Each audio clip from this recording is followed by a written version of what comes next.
shoveling in the ash, in the dust, shoveling, shoveling the rooftop, shoveling.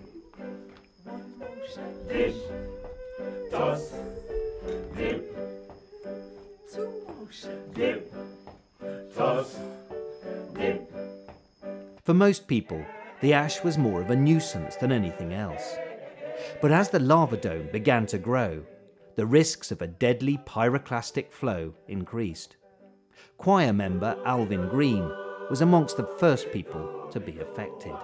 We had a series of pyroclastic flows that day, and as it gets later in the evening, it started to get a bit worse in that what it actually does, the stuff would come down and fill in the ravine first. It would like make a path. So to each time it goes further and maybe get a little higher, so coming over land and stuff. So the scientists, they did not want to take any chance then, so they ordered an evacuation. And so with that, the same day I had to leave here. Today, the houses that haven't been engulfed by ash or pyroclastic flows remain in an exclusion zone. It might be illegal to go there, but for the thousands of evacuees like Alvin, the emotional pull is simply too much.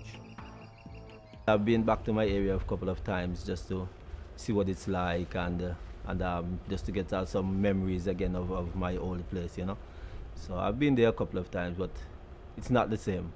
I mean, I learned to understand that I won't be going back.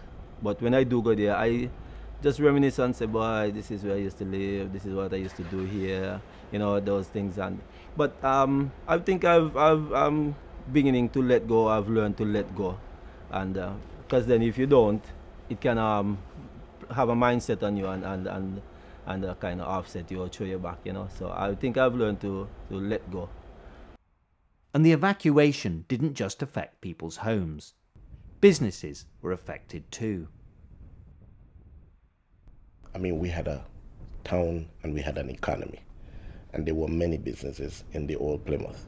Our store was only about 50 yards away from the seafront, so we were right in the middle of town. Quite a bit of our store and our stocks were left behind in Plymouth, by now buried up, but we took as much as we could, but most of the businesses have been eliminated.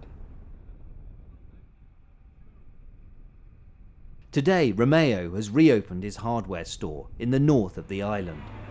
But in 1996, many others who were faced with no job, no prospects and no home decided to leave, taking up the British government's offer of being able to relocate to the UK. By forcing people to leave, the volcano divided families and had a huge emotional impact on people's lives, including Romeo's.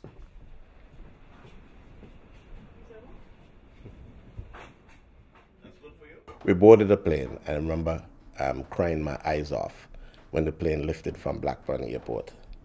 I spent 3 days in Antigua working at the airport, helping elderly people and other people to board their flights to go to other places. And 3 days time I said, hey, I gotta go back home. It was an emotional time for me. And I came back home and I haven't been anywhere since.